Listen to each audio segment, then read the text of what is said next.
जय हिंद दोस्तों, मैं दिलीप वर्मा। मेरे YouTube चैनल ऑपरेशन क्लासेस में बहुत बहुत स्वागत है। आपको अगर मेरा काम पसंद आता है तो मेरे चैनल को सपोर्ट कीजिए, सब्सक्राइब कीजिए, लाइक शेयर कीजिए और मेरे साथ बने रहने के लिए वीडियो को पूरा देखिए। और आज के लेक्चर में हम विस्तार से ये समझने का प्रयास करेंगे कि अभी हाल ही में निर्वाचन आयोग के द्वारा 16 मार्च 2024 को 18वीं लोकसभा यानी कि 2024 में जो लोकसभा के चुनाव हो रहे हैं उसकी घोषणा की गई। इसके साथ ही चार राज्यों की विधानसभा के चुनाव की भी घोषणा की गई। इसमें 4 राज्यों में उड़ीसा, आंध्र प्रदेश के साथ साथ सिक्किम और अरुणाचल प्रदेश, इन 4 राज्यों की विधानसभा के चुनाव की घोषणा भी की गई। तो हम विस्तार से ये समझने का प्रयास करेंगे आज के लेक्चर में कि हमें कैसे उम्मीदवारों का चुनाव करना चाहिए, कैसे राजनीतिक दल उम्मीदवारों को वोट करना चाहिए और हमें कैसे हम अपने वोट का प्रयोग कैसे करें। हम अपने मतदान जो हमें संवैधानिक अधिकार है, एक लीगल राइट है और संवैधानिक अधिकार हमको मिला है, यानी कि राइट टू वोट। और ये राइट टू वोट हमको जो संविधान ने दिया है, हमारे संविधान द्वारा प्रदत्त है, यानी कि हम देश में डेमोक्रेसी में रहते हैं। इस डेमोक्रेसी के खूबसूरती के लिए और इस डेमोक्रेसी के सस्टेन के लिए हमारे संविधान के द्वारा, इस डेमोक्रेसी को बचाए रखने के लिए हमारे संविधान के द्वारा हमें राइट टू वोट दिया गया है। अर्थात हम हर 5 साल में किसी सरकार को चुनते हैं, किसी राजनीतिक दल यानी कि किसी राजनीतिक दल जो होते हैं उनमें से हम अच्छे राजनीतिक दलों, किसी राजनीतिक दल को हम चुनते हैं, वही सरकार में बैठते हैं और 5 साल तक वो राजनीतिक दल सरकार में आता है और हम शासन नहीं करते हैं क्योंकि हम सर्वोच्च हैं। तो हमारी अंतिम संप्रभुता हम में निहित है, तो हम अपनी सरकार को चुनते हैं। तो हम 140 करोड़ है, तो हम शासन गवर्नेंस नहीं कर सकते, तो हम अपने प्रतिनिधियों के माध्यम से शासन व्यवस्था को संचालित करते हैं, यानी कि हम अपनी सरकार को चुनते हैं और हमारे जो प्रतिनिधि होते हैं वो सरकार को चलाते हैं। तो यही हम समझने का प्रयास करेंगे कि डेमोक्रेसी में हमें अपने मतदान का प्रयोग किन मुद्दों पर करना चाहिए, किन मुद्दों पर नहीं करना चाहिए। क्योंकि अभी हाल ही में इलेक्शन कमीशन के द्वारा 16 मार्च 2024 को लोकसभा के यानी कि 18वीं लोकसभा के जो चुनाव की घोषणा कर दी गई है, आम चुनाव की घोषणा कर दी गई है। अभी इससे पहले जो 17वीं लोकसभा थी उसका कार्यकाल खत्म हो जाएगा। 18वीं लोकसभा के चुनाव हैं वो 7 चरणों में निर्वाचन आयोग के द्वारा कहा गया है कि हम 7 चरणों में इन चुनाव को संचालित करेंगे। तो पहला चरण जो है 19 अप्रैल को प्रारंभ होगा और साथ ही जो है अंतिम चरण जो है 1 जून को होगा और 7वां चरण जो है 1 जून को जो है संपन्न होगा और 4 जून को जो है इन आम चुनाव की गणना की जाएगी। और ये जो चुनाव है यानी कि हम लोकसभा के 2024 का जो लोकसभा का चुनाव है, आम चुनाव है, इसमें हम अपने प्रतिनिधि को चुनते हैं। तो अपने प्रतिनिधि को चुनते हैं, तो ये ना केवल हम अपने प्रतिनिधियों का चुनाव है, ना केवल विधानसभा का चुनाव है, बल्कि ये हमारे भविष्य का भी चुनाव है कि हम 5 साल में हमारा भविष्य कैसा होगा, हम पर कौन शासन करेगा, हमारे प्रतिनिधि कैसे होंगे, इसका भी चुनाव है। वो हमारे लिए कौन कौन सी पॉलिसी बनाएंगे, कौन कौन सी नीति निर्माण का काम करेंगे, ये उसका भी चुनाव है। और साथ या हमारे भविष्य के साथ साथ देश के भविष्य का भी चुनाव है। तो हमारा देश की विदेश नीति क्या स्वरूप होगा, हमारे देश में यानी कि भारत में हम लोगों के लिए कौन कौन सी नीति बनेंगी, कौन कौन से प्रोग्राम बनेंगे हमारे लिए, इस तरीके का भी हमारे भविष्य का भी चुनाव है। ना केवल देश के नागरिकों बल्कि भारत के भविष्य का भी चुनाव है। तो ये चुनाव हमारे लिए बहुत इंपॉर्टेंट है। जब भारत के निर्वाचन आयोग के द्वारा 16 मार्च 2024 को लोकसभा के चुनाव की घोषणा की गई, साथ ही 18वीं लोकसभा के चुनाव की घोषणा की गई, इसके साथ ही 4 राज्यों की विधानसभा के चुनाव की घोषणा भी की गई। जब घोषणा की गई, देश के प्रधानमंत्री ने कहा, यानी प्रधानमंत्री नरेंद्र मोदी जी ने कहा कि हम 2024 की जो लोकसभा के चुनाव है उसके लिए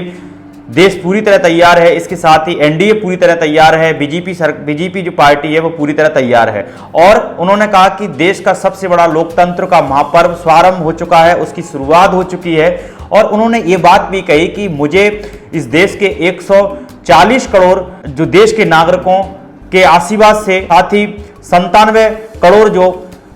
मतदाता हैं उनके हमें तीसरी बार भी प्राप्त होगा, यानी हमें तीसरी बार भी 97 करोड़ मतदाताओं के साथ साथ जो है देश के नागरिकों का भी साथ मिलेगा, यानी कि उनका भी हमें आशीर्वाद मिलेगा। उनके आशीर्वाद से हम तीसरी बार सरकार बनाएंगे। लेकिन विपक्ष के द्वारा इस बात को कहा जा रहा है कि ये जो 2024 के जो आम चुनाव है, 2024 के लोकसभा के चुनाव है, यानी कि 18वीं लोकसभा के चुनाव है, विपक्ष के द्वारा ये कहा जा रहा है, यानी कि इंडिया अलायंस के अधिकांश नेताओं और राजनेताओं के द्वारा ये बात कही जा रही है कि उनका ये कहना है कि देश की परिस्थितियों, देश की राजनीतिक व्यवस्थाओं, देश की एजेंसियों के रवैयों को ध्यान में रखते हुए, रूल ऑफ लॉ को ध्यान में रखते हुए, रूल ऑफ लॉ को देखते हुए उनके द्वारा उनके खिलाफ जो कार्रवाई की गई है, तो उनके द्वारा और देश में जो परिस्थितियों का माहौल है, मीडिया की स्थिति को देखते हुए, सामाजिक आर्थिक स्थिति को देखते हुए, लोगों पर बढ़ते जुल्म को देखते हुए, लोगों की आर्थिक स्थिति को देखते हुए, गरीबी, भुखमरी, इन सब समस्याओं को देखते हुए विपक्ष के द्वारा यह कहा जा रहा है कि ऐसी हालत में उन्होंने कहा कि विपक्ष के द्वारा इस चुनाव को 2024 के लोकसभा चुनाव को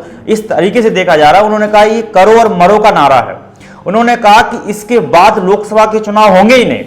और उन्होंने कहा कि अंतिम चुनाव है, ये लोकतंत्र को बचाने के चुनाव है, यानी कि ये संविधान को बचाने के चुनाव है। और उन्होंने ये बात को कहा कि अगर बीजेपी सरकार या एनडीए सरकार जब या बीजेपी सरकार सत्ता में आती है, यानी कि तीसरी बार देश नरेंद्र मोदी जी प्रधानमंत्री बनते हैं, तो इस देश में संविधान खत्म हो जाएगा, लोकतंत्र खत्म हो जाएगा। तो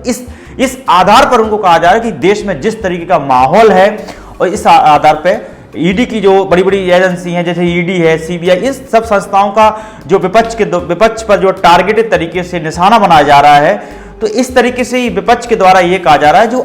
इंडिया अलायंस है, जो बीजेपी के अगेंस्ट जो चुनाव में खड़ा है, चुनाव में लड़ रहा है, तो उसके द्वारा यह बात कही जा रही है कि ये अंतिम चुनाव है, ये संविधान बचाने का चुनाव है। और विपक्ष इस चुनाव को यानी कि 2024 के चुनाव को करो और मरो के रूप में भी देख रहा है। और साथ ही इसमें कुछ ऐसे दल हैं जो ना एनडीए का हिस्सा है, ना ही जो है इंडिया अलायंस का हिस्सा है, जिसमें बीएसपी है, श्रोमणी अकाली दल है पंजाब का, यूपी की जो बीएसपी पार्टी है, बहुजन समाजवादी पार्टी, साथ ही ऑल इंडिया डीएमके तमिलनाडु की वो पार्टी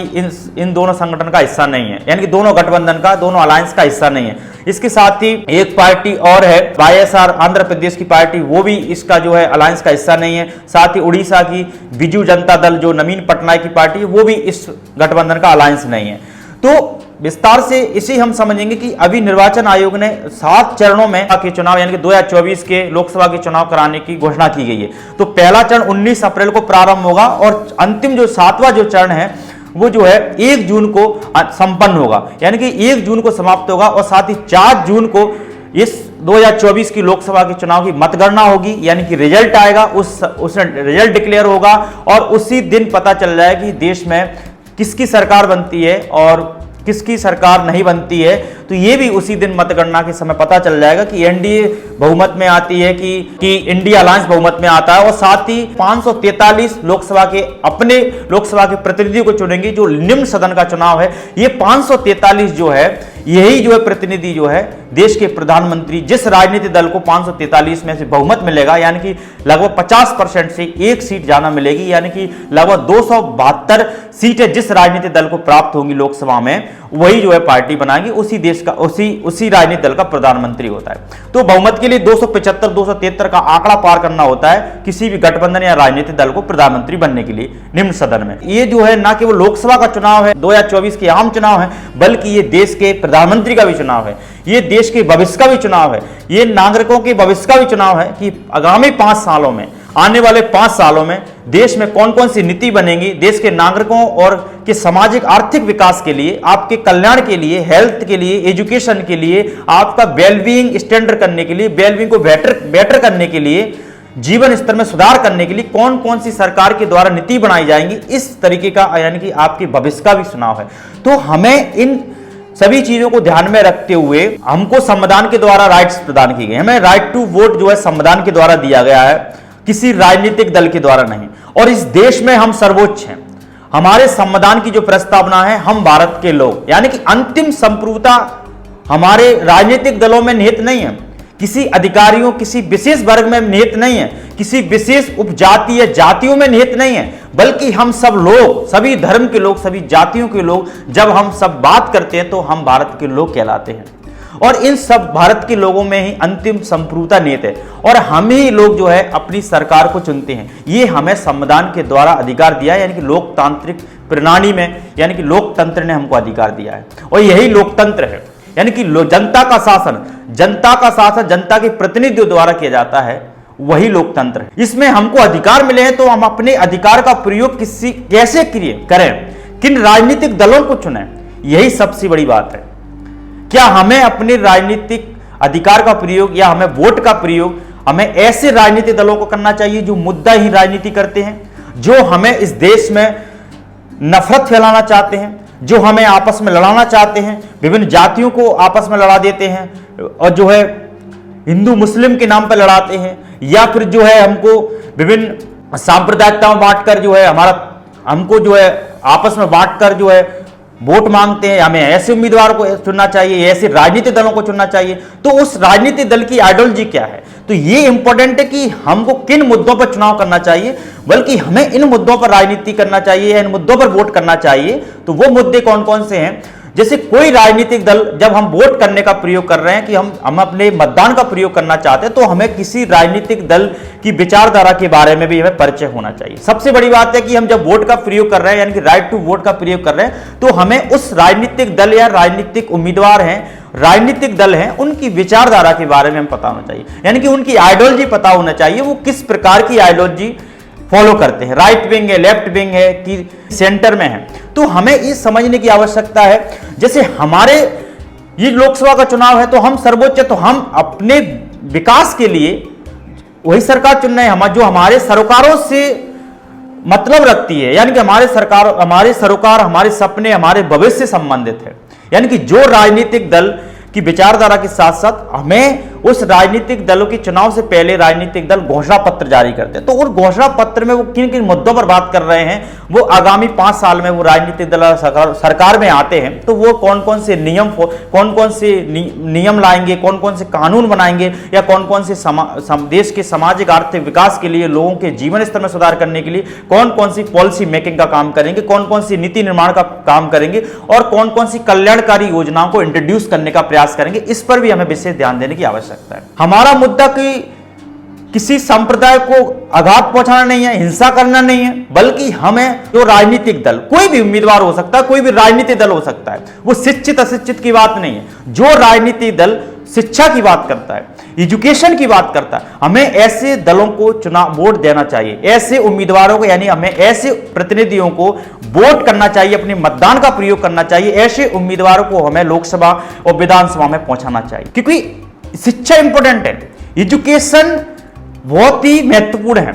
एजुकेशन से आपके अंदर आत्मविश्वास आता है, आपके अंदर आत्मचेतना आती है, आपके अंदर बोलने की शक्ति आती है, कॉन्फिडेंस आता है।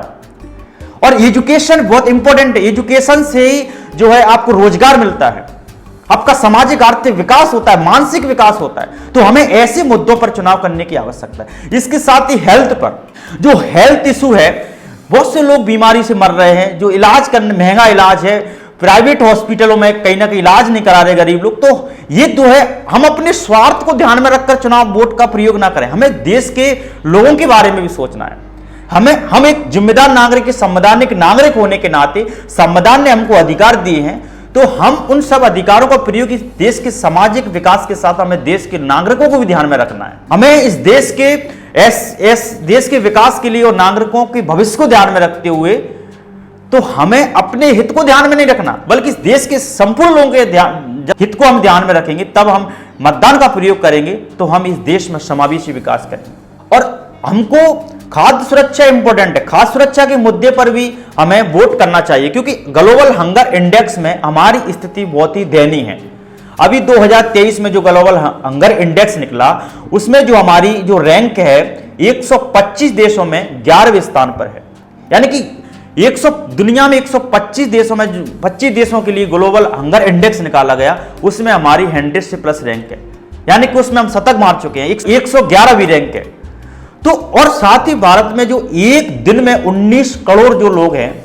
वो 19 करोड़ जो लोग हैं भूखे सोते हैं, यानी कि उनको भोजन नहीं मिलता है, उनको पेट भर भोजन नहीं मिलता है, यानी कि भूखे सोते हैं, बिलखते सोते हैं। तो हमें इस 19 करोड़ लोगों के भविष्य को भी ध्यान में रखना है।